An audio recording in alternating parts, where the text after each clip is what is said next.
हिंदी में यूपीएससी की तैयारी से संबंधित प्रोग्राम्स को देखने के लिए सब्सक्राइब करें study IQ IAS Hindi. Hello दोस्तों, आप सभी लोगों का मैं मनोज कुमार बहुत बहुत स्वागत करता हूं। और दोस्तों, आज इतिहास के एक महत्वपूर्ण टॉपिक पर मैं चर्चा करने जा रहा हूं। बहुत बड़ी खोज है, बहुत बड़ी रिसर्च है जिसको आपको हमको सबको जानना चाहिए। भारतीय इतिहास के संदर्भ में इससे बड़ी खोज का समझ लीजिए कि कुछ बड़ी घटनाओं में से एक मानी जाती है, और वो घटना है अजनाला के कुएं का जो एक्सकेवेशन हुआ है। वहां से जो हमको कंकाल मिले हैं उसको लेकर के एक हम चर्चा करने जा रहे हैं कि आखिर वो सच है क्या अजनाला के किले का, किस तरह का सच है, किस तरह की चीजें हैं, उस पर हम लोग चर्चा करेंगे। आज से लगभग 2014 की बात है, लगभग 10-12 साल पहले की बात है। अमृतसर में एक कुएं की साफ सफाई करने के दौरान बड़ी मात्रा में इंसानी हड्डियों की पूरी एक परत मिली, पूरा का पूरा एक खजाना मिला इंसानी हड्डियों का। और जब उसके बारे में बात पता चली कि ये किसका हो सकता है, तो इतिहासकारों में, लोगों में लगा कि पता नहीं कौन है, 1947 के विक्टिम है या 1857 के क्रांतिकारी हैं, कौन है पता ही नहीं था। कि कुएं में इतनी सारी हड्डियों का क्या मतलब है, क्योंकि ये जलियांवाला बाग हत्याकांड का कुआं भी नहीं है, ये अलग है। तो हम ये भी नहीं कह सकते कि उस समय की घटना हो। तो एक बड़ी विडंबना की स्थिति थी। तो दोस्तों, आज उस चीज में हम लोग चर्चा करेंगे कि ये 1947 की घटना है या 1857 की, या 1857 की है तो क्यों और कैसे है, किस तरीके से, ये कहां की है और किन लोगों की है, इसके बारे में पूरी रिपोर्ट आज जाकर के क्लियर हुई है। तो आज इस पर हम लोग चर्चा कर रहे हैं कि फॉरेंसिक साइंस ने 1857 की क्रांति का एक वैज्ञानिक सच उगल दिया है। अगर रियली में हमारे पास आज फॉरेंसिक साइंस ना होती, DNA टेस्टिंग ना होती और तमाम तरह की ऐसी एडवांस टेक्नोलॉजी ना होती, तो सोचिएगा आज उस समय की सारी चीजों का सच बाहर आ ही नहीं पाता कि आखिर ये अस्थियां किसकी हैं, किसकी नहीं है और कितने लोगों की हैं। तो इसने, फॉरेंसिक साइंस ने पूरे के पूरे इस 167 साल पुराने केस को पूरा खोल करके रख दिया, पूरा खोल करके रख दिया, बता दिया कि आखिर क्यों, कैसे, किस तरीके से हुआ, किस तरीके से नहीं हुआ, हर चीज के बारे में। और इससे हमें पता चलेगा कि जैसा कि हम सोचते हैं कि पंजाब में क्रांतिकारी गतिविधियां थी तो कब थी और कब नहीं थी, उनके बारे में भी हम लोगों को पता चलेगा। ओके, तो चलिए इस सेशन को हम लोग स्टार्ट करते हैं। और उससे पहले मैं फटाफट आप लोगों को चाहूंगा कि आप तुरंत, जो भी व्यक्ति इतिहास वैकल्पिक विषय मेरे साथ पढ़ना चाहता है और चाहता है कि वो 300 प्लस इजीली नंबर लेकर के आए, जिससे कि IAS के एग्जाम में उसको एक अच्छी रैंक मिल सके, तो हिस्ट्री ऑप्शनल के थ्रू आप मेरे साथ आगे बढ़ सकते हैं, ये ध्यान रखिएगा। और ये बैच आप लोगों का आज से शुरू हुआ है। आज पहला लेक्चर हम लोगों ने स्टार्ट किया है, तो अभी जस्ट स्टार्टिंग है। और इस बैच में आप 28 तारीख तक एडमिशन ले सकते हैं। ध्यान रखिएगा, live classes, test series, daily answer writing, PYQ discussion, material, सब कुछ इसमें इंक्लूड है। वो मेरी रेस्पॉन्सिबिलिटी है आपको कराने की, प्रैक्टिस कराने की, उसकी आप चिंता बिल्कुल करने की जरूरत नहीं है। टारगेट मेरा है कि मैं आपको ये करवाऊं। और ध्यान रखिएगा, MK लाइव कोड के माध्यम से ये बैच आपको 14,999 रुपए में मिल जाएगा, बहुत सरल और सिंपल तरीके से। और कोई भी डाउट हो तो मुझे आप यहां पर कांटेक्ट कर सकते हैं, मेरी मेल आईडी पर और मेरे टेलीग्राम व्हाट्सएप नंबर पर भी, ठीक है ना। लेकिन कोड MK लाइव जरूर लगाइएगा, ध्यान रखना। और इस ग्रुप को आप ज्वाइन कर सकते हैं इसके थ्रू, ठीक है, चाहे इसके थ्रू करिए और चाहे इसके थ्रू करिए, मेरे ग्रुप को ज्वाइन कर सकते हैं। और GS का बैच आप ज्वाइन करना चाहते हैं तो GS का बैच, मॉर्निंग बैच, निर्माण बैच आपका स्टार्ट हो रहा है 26 तारीख से। तो इसमें भी आपको MK लाइव कोड के माध्यम से ये बैच मिल जाएगा कंप्लीट 32,999 रुपए में, तीनों लैंग्वेज में है, जिसमें से चाहो आप उसमें से ज्वाइन कर सकते हो। तो अभी मेरे अंडर गाइडेंस में आप रहना चाहते हो तो MK लाइव कोड लगा करके बैच को ज्वाइन कर सकते हो 2027-28 के लिए, टारगेटेड, ऑप्शनल और GS दोनों।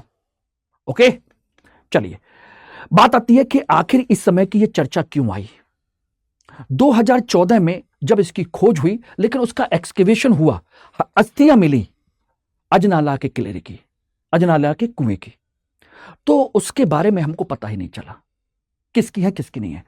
और जब अस्थियां मिली तो अस्थियों को जांच करने के लिए पंजाब यूनिवर्सिटी के एक प्रोफेसर JS सहरावत हैं, उनको नियुक्त किया गया और उनके साथ में अन्य टीम को भी नियुक्त किया गया अलग अलग जगह की, कि भाई इनकी जांच करो, ये 1947 के क्या कहते हैं विभाजन की त्रासदी वाले लोग हैं जो इस कुएं में गिर के दफन हो गए या कोई और हैं। और इन्होंने फिर इनकी पूरी टीम ने, JS सहरावत ने जब उसका रिसर्च किया, और इस रिसर्च में कई सारे लोगों ने, कई सारे इंस्टीट्यूट हैं, उन्होंने इसमें भागीदारी की और बेहतरीन एडवांस टेक्नोलॉजी का इस्तेमाल किया। और उस इस्तेमाल करने के बाद जब उसके डाटा सामने आए 10 साल की पूरी रिसर्च करने के बाद में 2024-25 में जा करके तब हमें पता चला कि ये 1857 के क्रांति के नायक हैं। अब ये क्रांतिकारी हैं या सैनिक हैं या आम आदमी हैं, कौन है और किस तरीके से, और इसकी भी रिपोर्ट पूरी तरह खुल के सामने आ गई। कैसे से खुल के सामने आ गई? क्योंकि इनकी जब रिपोर्ट आई, इनका आपका पूरा एनालिसिस हुआ DNA से लेकर के हर एक लेवल का, तो पता चला कि इनको कैसे मारा गया और क्यों मारा गया। मैं उसके बारे में पूरी जानकारी दूंगा, लेकिन इस समय चर्चा के पीछे बहुत बड़ा कारण है कि अभी JS सहरावत जो पंजाब यूनिवर्सिटी के प्रोफेसर हैं और आपके बहुत ही बड़े साइंटिस्ट माने जाते हैं, उनको American academy of forensic science का फेलो चुना गया है, जो कि अपने आप में एक बहुत बड़ी उपलब्धि है। अमृतसर के अजनाला कुएं से मिले मानव कंकालों का 10 वर्षों तक इन्होंने गहन शोध किया, उसी के उपलक्ष्य में इनको फेलो चुना गया है, ये ध्यान रखना। और यह भारतीय फॉरेंसिक हिस्टोरियोग्राफी के लिए एक बहुत बड़ी वैश्विक उपलब्धि है। It's a great achievement for forensic historiography for India. So इस बात को ध्यान रखिएगा। अब इसके एक एक चीज के बैकग्राउंड में एक एक चीज को हम खोज करके देखते हैं। अजनाला कुआं, ये रहा आपका पंजाब अमृतसर। कुएं की सफाई के दौरान मिट्टी के साथ भारी मात्रा में मानव की अस्थियां मिली हैं, अस्त व्यस्त बुरी तरीके से। और चूंकि गैर वैज्ञानिक उत्खनन के कारण कोई वैज्ञानिक हुआ नहीं, तो बस साफ सफाई हो रही थी, इसीलिए हड्डियां आपस में बुरी तरह से घुल मिल गई कि कौन सी हड्डी किसकी है किसकी नहीं है। अगर हम बाकायदा फॉरेंसिक तरीके से या आर्कियोलॉजिकल तरीके से उसकी अस्थियों वो हम खुदाई करते, तो एक एक चीज को बड़े आराम से उठाते, छुरी से, चाकू से, कैंची से, निडल से, एक एक करके, जिससे कि वो अस्थियां वगैरह इधर से उधर शिफ्ट ना हो जाए। लेकिन ये तो साफ सफाई के दौरान तो किसी को उम्मीद भी नहीं थी कि इसके अंदर कुछ होगा, तो बस फावड़े से, हसिया से उसको उठा करके फेंक दिया गया, तो सब आपस में मिक्स हो गई। और मिक्स हो गई तो पता ही ना चला किसकी है। अब सबसे बड़ा सवाल यही था उस समय में कि आखिर ये कौन है? ये 1947 के पीड़ित हैं या 1857 के स्वतंत्रता सेनानी हैं? कौन है ये? इस पर बड़ा क्वेश्चन मार्क लग गया। और जब क्वेश्चन मार्क लगा तो फिर बात आई कुछ पुरानी चीजों की खोजने की, ऐतिहासिक पृष्ठभूमि के बारे में जानने की खोज की गई। क्योंकि 1857 की क्रांति के समय हम ये मान के चलते थे कि पंजाब में इस क्रांति का ज्यादा असर नहीं हुआ था, जैसे कि हम मॉडर्न हिस्ट्री में पढ़ते हैं कि मॉडर्न हिस्ट्री में पंजाब में इसका ज्यादा असर नहीं था। हम ये मान करके चलते हैं कि भाई ये कहां पर थी? यूपी में, बिहार में, इन इलाकों में आपकी 1857 क्रांति ज्यादा थी, जिनमें कानपुर हुआ, इलाहाबाद हुआ, लखनऊ हुआ, दिल्ली हुआ, ठीक है ना आपका। और चले जाइए तो आपके कहा जाए तो झांसी हुआ, ठीक है ना, या आपके कुछ असम के क्षेत्र में कुछ एक लोग जो हैं, उड़ीसा में थोड़े से, ठीक है ना, या जगदीशपुर आरा है, उधर साइड में चले जाइए तो राजस्थान के कोटा वोटा एक आध दो शहर हैं, या यूपी में मेरठ है, ठीक ना, इस तरह के हरियाणा में रावतुलाराम भी वगैरह हैं। ऐसे कुछ एक लोगों की जानकारी थी जहां पर उत्तर भारत में यहां पर था। लेकिन किसी ने नहीं सोचा था कि पंजाब में कुछ ऐसा हो सकता है। पंजाब में जब हमने रिसर्च किया सारी चीजों की, तो पता चला कि एक 26वीं नेटिव इन्फेंट्री थी जो गायब हो गई, लेकिन उसके बारे में किसी को पता नहीं चला कि उस नेटिव इन्फेंट्री ने, 26वीं नेटिव इन्फेंट्री ने के सैनिकों ने चर्बी वाले कारतूस की बुलेट्स यानी कि बंदूकें चलाने से इनकार कर दिया और विद्रोह में भाग लिया। और उस कंडीशन में इन बागी सैनिकों को पकड़ लिया गया था। और पकड़ने के बाद इतने हमको एविडेंस मिलते कि पकड़ा गया, उनको गिरफ्तार कर लिया गया। उसके बाद कोई जानकारी नहीं मिलती कि उस इन्फेंट्री का क्या हुआ, किसी को पता नहीं चला। यह लगा कि गायब हो गई, मर गए, जेल में मर गए, खप गए, क्या हुआ। लेकिन नहीं दोस्तों, अब जाकर के जब इसकी खोज हुई तो पता चला कि 1857 के विद्रोह में पंजाब अंग्रेजों के लिए रीढ़ की हड्डी के समान था, क्योंकि पंजाब बहुत बड़ा क्रूशियल पॉइंट था उनके लिए। और इसीलिए उन्होंने समरी जस्टिस और डिटरेंट स्ट्रेटजी जैसी कंसेप्ट को अपनाया, जिसका उद्देश्य था कि इसमें न्याय नहीं, सीधा वार कीजिए, खौफ पैदा करिए लोगों के बीच में। न्याय नहीं, न्याय जाएगा तो कोर्ट कचहरी के चक्कर होंगे, इस सब में हमको नहीं पड़ना है। उन्होंने सीधा जस्टिस करना, जिससे कि आसपास के लोगों में एक भय और खौफ पैदा किया जा सके। यह एक कंसेप्ट था, उद्देश्य इस नीति का। और इस तरीके से उन्होंने इन लोगों को एक कुएं में मार करके फेंक दिया। इसलिए इसको एक ब्लैक बॉक्स का नाम दिया गया है कि ये ब्लैक बॉक्स है। ब्लैक बॉक्स इसलिए क्योंकि उसकी हमेशा के लिए पहचान खत्म हो जाएगी। मारकर कुएं में फेंक दिया गया ताकि उनकी कोई स्मृति या स्मारक ना बना सके, इनके बारे में पता ही ना चले कि पूरे के पूरे सैनिकों का यहां कोई स्मारक बनेगा या ऐसा कोई कंसेप्ट भी है। तो इसलिए इसको ब्लैक बॉक्स नाम दिया गया है। समझ लेना कितनी बड़ी उनकी साजिश है। जैसे अभी कुछ समय पहले आपने देखा था, ओसामा बिन लादेन को मारा गया, पकड़ के ले गए और रास्ते में मार करके उसको समुद्र में फेंक दिया, जिससे कि कल को कोई भी व्यक्ति उसका कोई स्मारक ना बना सके। और इसी तरीके से इन लोगों ने 1857 के विद्रोह के समय में 26वीं नेटिव इन्फेंट्री को कुएं में मार करके खत्म कर दिया, स्मारक ना बन सके, ब्लैक बॉक्स। लेकिन वो खुल के सामने आ गया। अब इसके लिए उन्होंने जब अस्थियां निकली, सारी चीजें हुई, तो भाई ये उसी के लोग हैं, उनको मारा गया है, सैनिक हैं या खाली स्वतंत्रता संग्राम सेनानी है या कोई और है। तो इसको लेकर के देखिए पूरी जांच उन्होंने की, लगभग 167 से लेकर 157 साल पुरानी। ध्यान रखना 167 साल हम कह सकते हैं। क्षतिग्रस्त और नमी वाली जगह के कारण इनकी हड्डियां हैं सड़ गल गई थी बुरी तरीके से।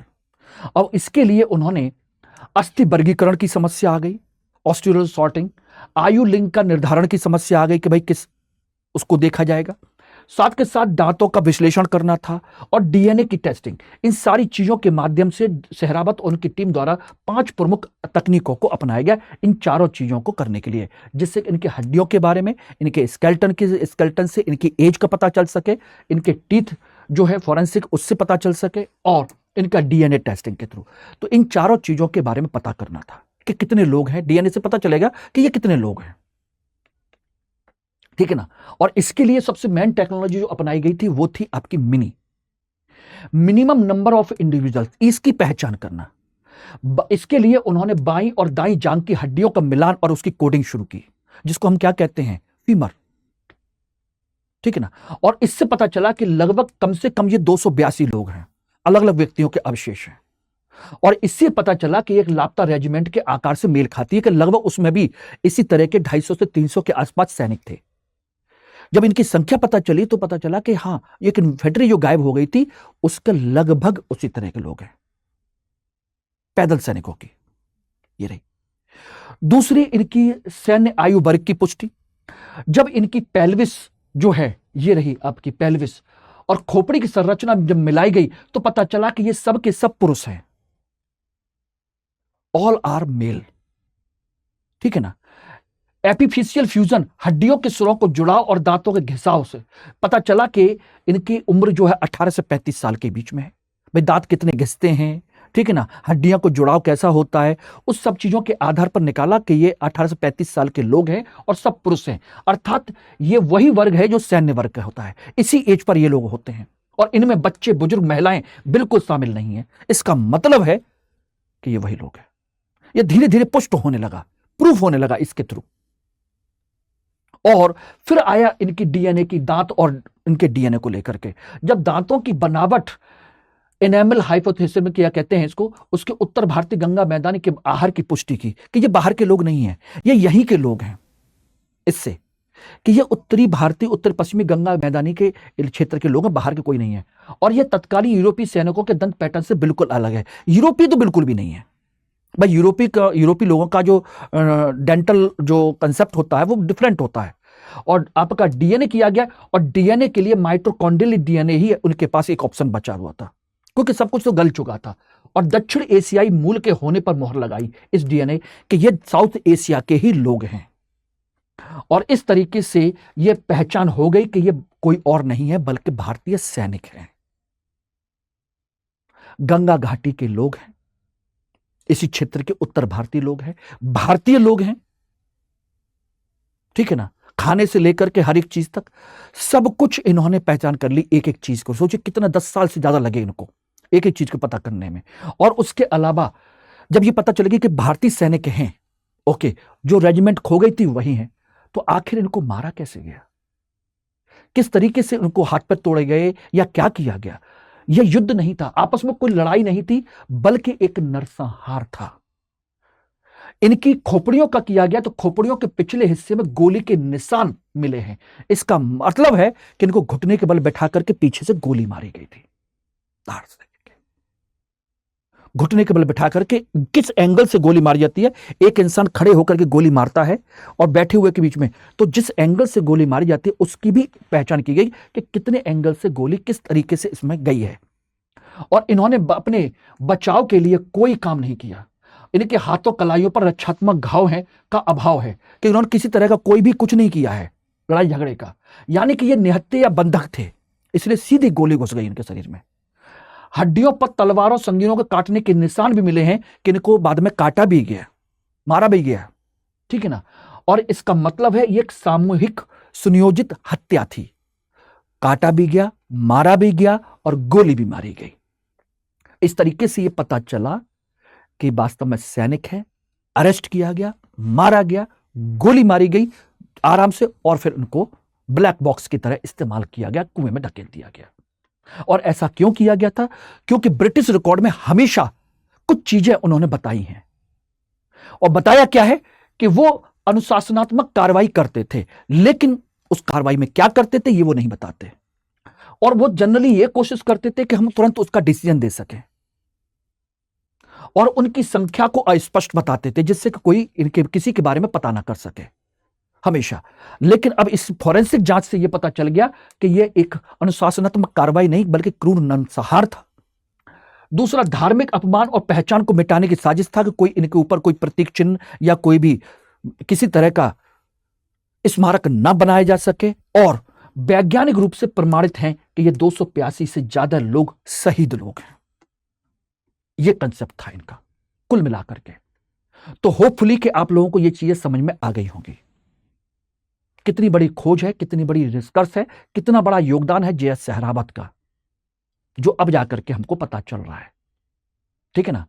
और इसमें फॉरेंसिक हिस्टोरियोग्राफी में, इस इतिहास के पुनर्लेखन में 3 चीजों का बड़ा योगदान है। पंजाब यूनिवर्सिटी की एंथ्रोपोलॉजी डिपार्टमेंट, ठीक है ना, आपकी हैदराबाद की डीएनए लैब सीसीएमबी, और आईआईटी रुड़की, इन तीनों का कंसेप्ट है। और विज्ञान का उपयोग उन्होंने अपराध को सुलझाने के अलावा अब इतिहास को सही करने के लिए भी इस्तेमाल किया जाने लगा। अब तक हम डीएनए टेस्टिंग से लेकर के फॉरेंसिक का इस्तेमाल करते थे, किसके लिए?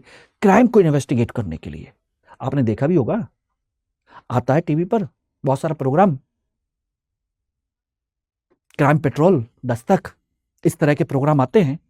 तो वो सारी चीजें अब यहां पर एंथ्रोपोलॉजी, डीएनए लैब, रेडियोलॉजी का संगम है आईआईटी रुड़की का, इन तीनों ने मिलकर किया।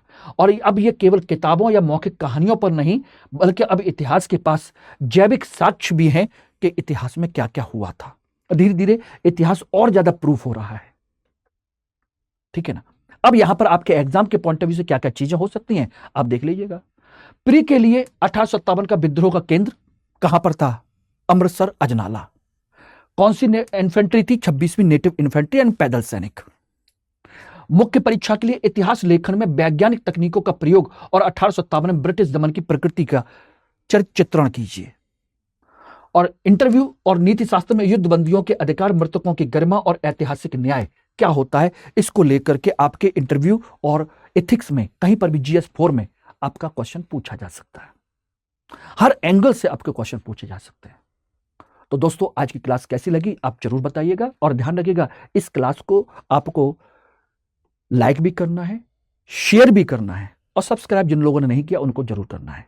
इसका मतलब हो गया साफ साफ आप मेरे साथ हैं, मुझसे चाहते हैं कि इसी तरह के वीडियो आपके सामने आते रहें, नई नई चीजें पता चलती रहे इतिहास में, तो आप जरूर देखिएगा। अर्थात इसका निष्कर्ष निकल के आता है कि यह एक मूक गवाहों की गवाही है, मूक गवाही। अजनाला का कुआं अब केवल एक सामूहिक कब्र नहीं बल्कि 1857 के शहीदों का वैज्ञानिक स्मारक है। विज्ञान ने 167 साल बाद उनकी पहचान और सम्मान को वापस दिलाया है। इतिहास अब केवल कागजों में नहीं, देश की मिट्टी और अस्थियों में भी सुरक्षित रहता है और यह विज्ञान इसको प्रूव कर सकता है। ठीक है ना। 282 से ज्यादा व्यक्ति मिले, सभी पुरुष हैं और सभी की उम्र 18 से 35 के बीच में है और ये इनकी पहचान हुई है भारतीय डीएनए के आधार पर और इनकी हत्या हुई है।